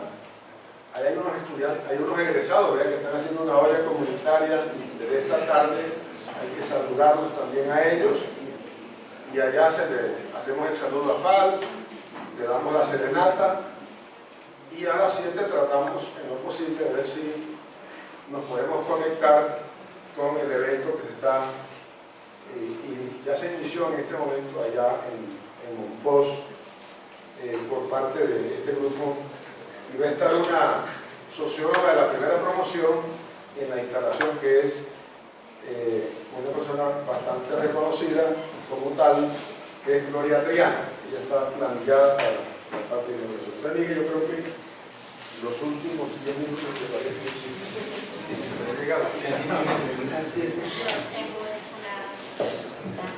Bueno, aprovecho que hay no solamente estudiantes, sino egresados, para comentarles una sugerencia que hemos venido manifestando, y es el realizar una investigación en torno al caso de Mateo, haciéndole un análisis sociojurídico para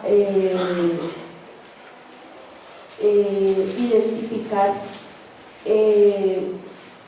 por qué se trata de un montaje judicial, por qué se trata de una actividad sistemática del Estado, por qué se trata de un caso hasta el momento de una marcada relevancia, y estamos interesados en encontrar una persona que quiera dirigir esta investigación y conformar un grupo para realizar.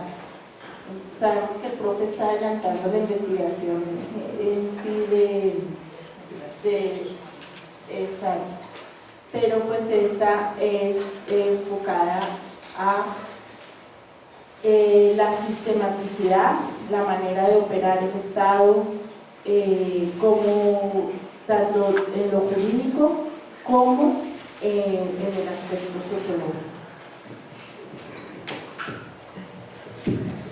No sé, está abierto el espacio.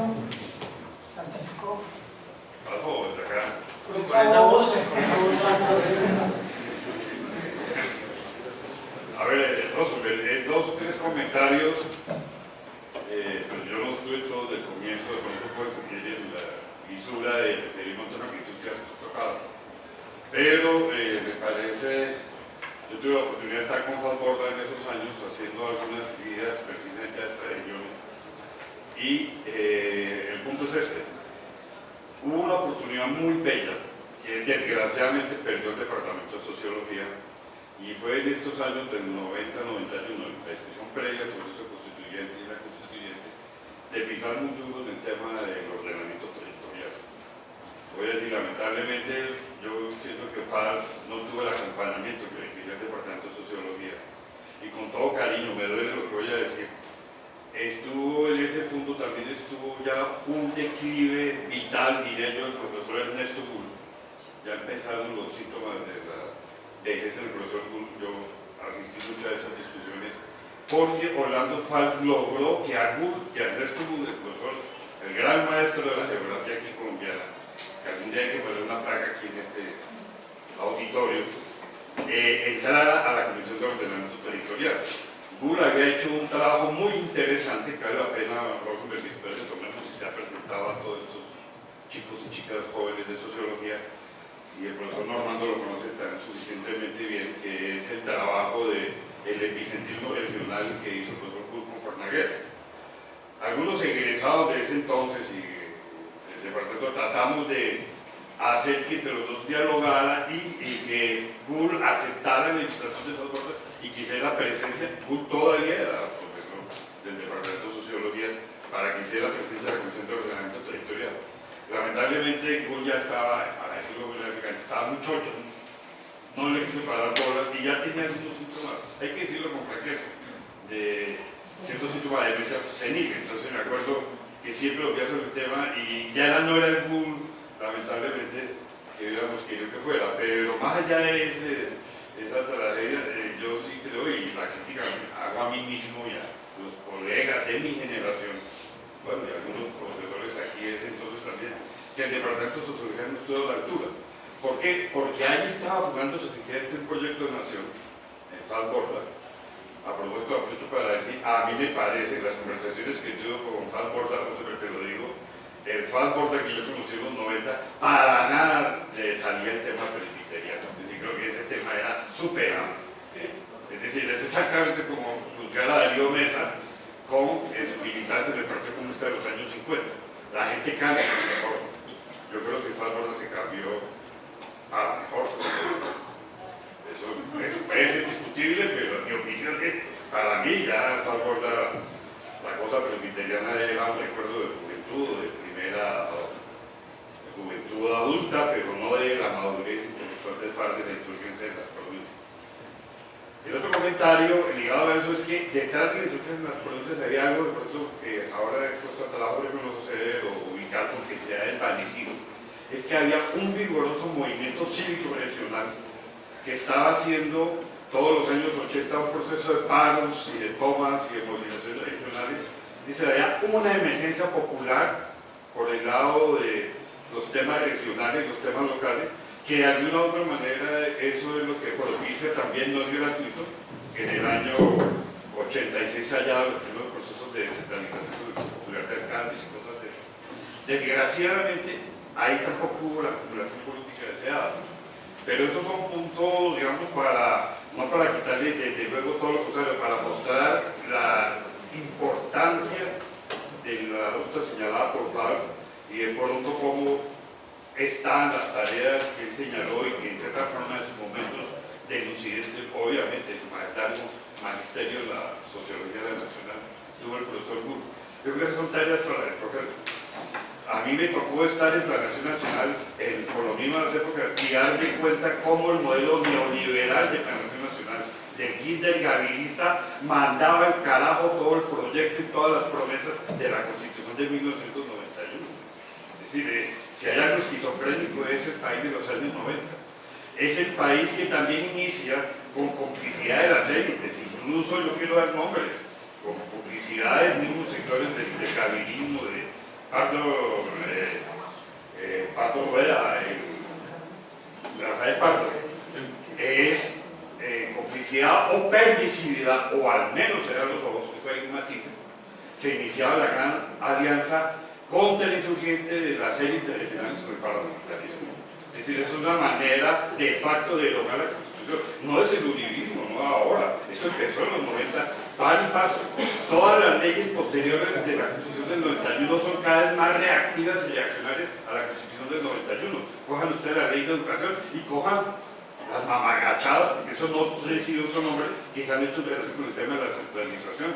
No hemos podido darle figura a la forma provincia y las entidades territoriales indígenas. Son simplemente unos coacervados clientelistas exactamente con las mismas lógicas tradicionales. Y recordar también el día que se estaba votando la Asamblea Constitucional, primera constituyente, en el momento era apenas constitucional, el 9 de diciembre de 1991, se hace con Barrio Casaberta. Lo hace precisamente Rafael Palma, ministro de Defensa. Aquí yo tuve la oportunidad de preguntarle así como a Miguel Aceite, oiga, ¿ustedes cuál es el control que tienen de las Fuerzas Armadas en relación con las posiciones de los militares? No, control absoluto. Absoluto, por favor.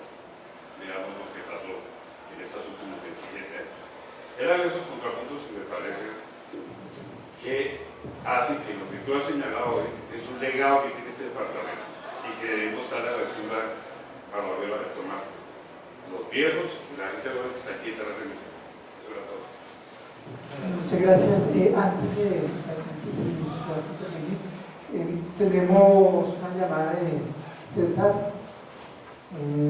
Barrera, que quiere hacer un saludo. Él se encuentra actualmente detenido en el León Picota como víctima de un montaje judicial en el caso Andino. César, te escuchamos.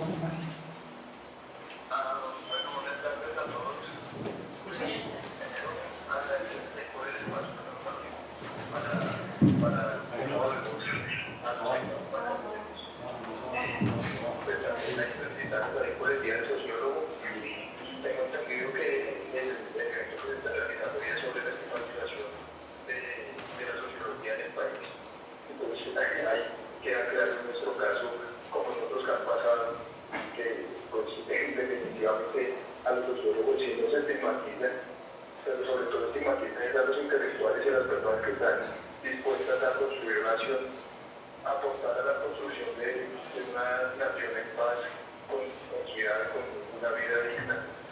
Entonces, pues, en eso nosotros, desde nuestra banca, teniendo más de montajes judiciales, con persecuciones, con seguimiento a sus familiares, pero siempre con la mente en alto y con la dignidad más férrea para seguir aportando a este país, que desde la intelectualidad creemos que es necesario seguir trabajando en pro de eso, de la construcción de nación y más de la universidad nacional, que se supone que es la misión que tiene.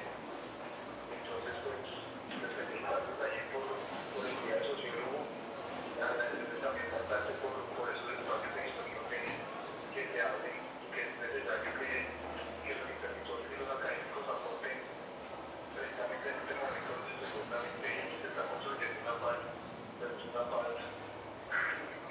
cimentada sobre la estigmatización, sobre la persecución a los pensadores, a los intelectuales, a la gente que está dispuesta a trabajar por la nación.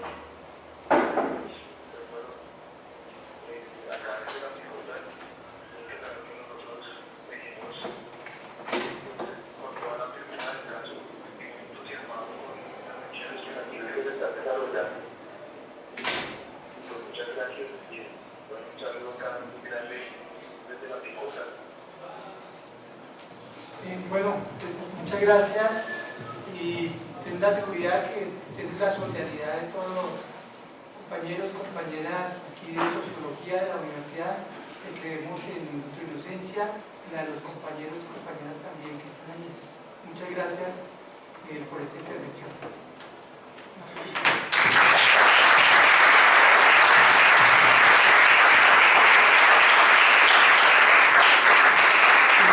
Ya para finalizar y dar paso a la siguiente actividad, quisiera saludar también muy especialmente a las compañeras de la Universidad Pedagógica, Xiomara, Erika, que fueron víctimas de un montaje judicial y que hoy todavía siguen ese proceso, que están presentes acompañándonos en esta oportunidad. Y al defensor de presos políticos, a Aurelio Flores, que también ha jugado una labor importante. Muchas gracias.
Gracias.